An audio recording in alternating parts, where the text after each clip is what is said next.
how's it going? Streetrider, I'm out of vlogs. Doing a vlog on a real cool Sunday morning. Today's vlog, as promised, is gonna cover the motorcycles. Hey kids, what's up? Especially the beginner motorcycles. Way back when, in about 2004 or 2005, I believe, could be later than that. If you wanted an entry-level motorcycle that wouldn't be too powerful, you were stuck with like one of two options. You could either get a Honda Rebel 250 or a Nighthawk 90, both from Honda, of course. Or you could get a Supermoto 125cc 4-stroke. Now, it wasn't until 2008 when Honda introduced the CBR 125R, the bike that I'm riding right now, presently in this video, in this vlog. It's a great motorcycle. It looks good. It's supposed to mimic the 600 as well as it can for as far as styling cues go. Gotta shift up another one here, another notch. Oh, the sun's coming out finally, make it a little bit warmer. As far as styling cues go, it mimics the 600. A couple years later, Honda introduced a CBR 250R, but that's not before Kawasaki engineered a EX250, and those have been around since '85.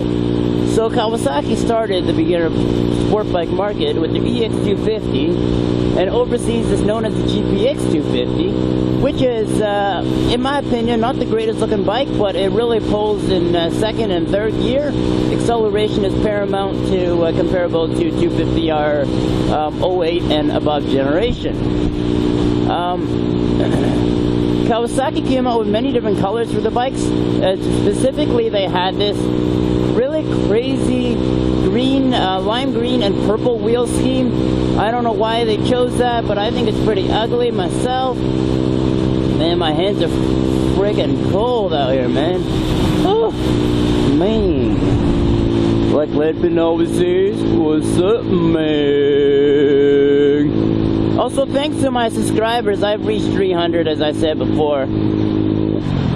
Lost about 2 over the last 2 days, but I am not worried at all with the number of subscribers I've been receiving. As long as I'm over 3, let's see how long it takes to get to 4, right guys?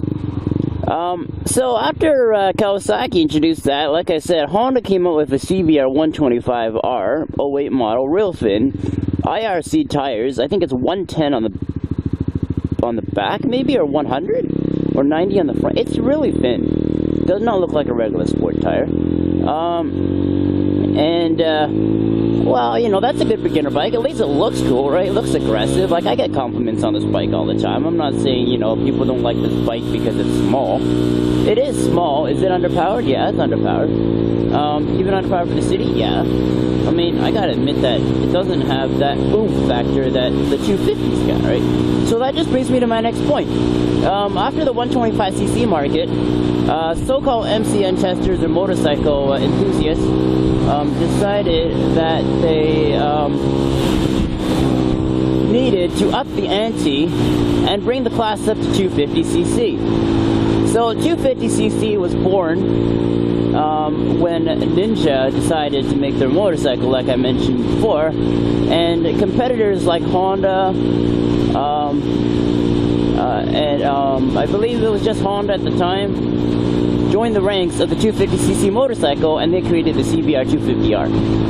After the CBR 250R was introduced, actually much after the CBR 50R was introduced, they decided, Kawasaki was like, alright, you made a 250R, we'll up the ante and make a 300R. So Kawasaki made a 37 base horsepower motorcycle that was capable of achieving well over 185 kilometers an hour. Again, not comparable to a liter bike, or not comparable to a half-liter bike, such as an R6 or a CBR 600RR. And Kawasaki decided, you know what? let's blow Honda out of the water and make the 300. And that bike, when it first came out, looked exactly like the ZX6R from the front. Actually, just a few variations. It did have a little bit of a different front fairing design, because they can't make it exactly look like the I gotta go through this light.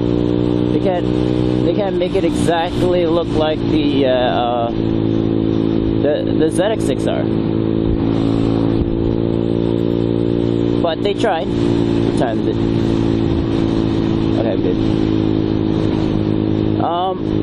And then after that, just actually a couple months afterwards, Honda's like, alright, Kawasaki, you made a 300R, so we're gonna make a, yeah, you got that right, we're gonna make a 300R. Again, Honda's always seems to be behind in horsepower, but ahead in torque values. So the 300R that Honda created was about 26 base horsepower. Great motorcycle, by the way. It looks like a Fireblade, but again, a scaled down version. So it's just similar to this scaled down version, right? And so Honda, now we have Honda making one. Duke, KTM Duke, we got to mention them on the foreground. They already had the 390 Duke, which is almost 400cc.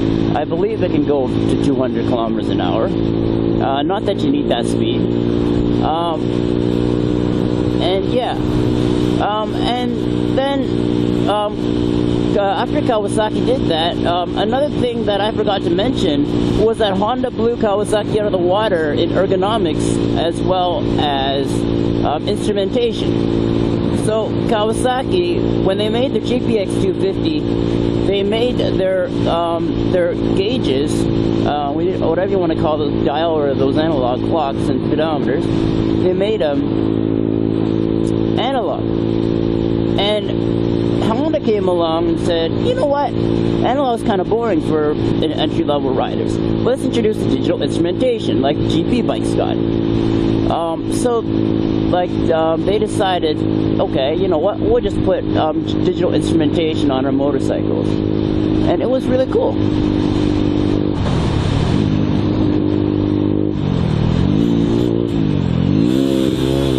Gotta turn here.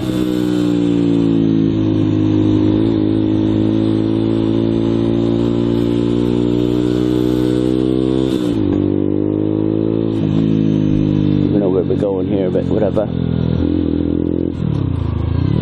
Let's go in here.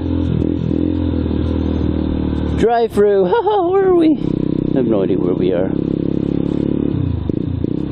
Oh, but my hands are cold. So yeah, they created that beautiful motorcycle. Let's check what time we're at. I don't know how long I've been vlogging for, guys. Sorry, 8 minutes. We're good. So they created that, and guess who decided to join the party? Yep, Yamaha. After they made the RS125, which seemed to be a quite successful motorcycle. Sorry, you can hear me at the visor up there. Oh, great clips. I should get a haircut. Oh, too bad I wouldn't be able to get one now. Oh well, maybe on my way back or something. Listen. And so Honda decided. So Yamaha decided, let's make a motorcycle, and you know what they call it?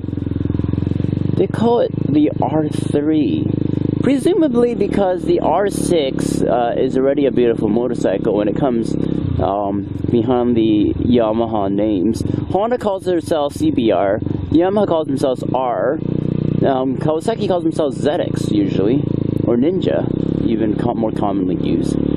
So, it's a great motorcycle. So now we have Honda CBR 300 double R. Sorry, not double R, single R. I can't get ahead of myself here. We have Yamaha's R3 and KTM Duke's 390, as well as Kawasaki's 300R. Who's going to come out next? Triumph, maybe? I wouldn't be surprised if Triumph made a 300cc entry-level motorcycle. Now, entry-level motorcycles are anything from 250cc to 300. That is why they phased out the 125s just a few years ago. Even though I'm still on one.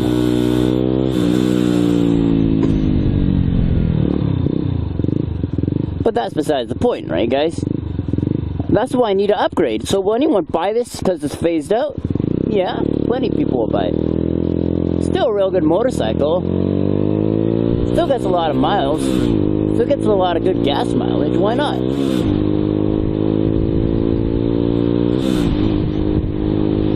So if you're looking for a great beginner bike, 300s are great, guys, but 250s are also good. Acceleration is paramount, and you'll have just the right amount of power for what you need. So guys, subscribe to my vlogs. I'm gonna end the vlog here. Just headed off down this way now, down this stretch, open road. Let's just gas her up and go. See, there's no acceleration on this baby as much as I want it. Again, guys, I'm doing the sit-up challenge.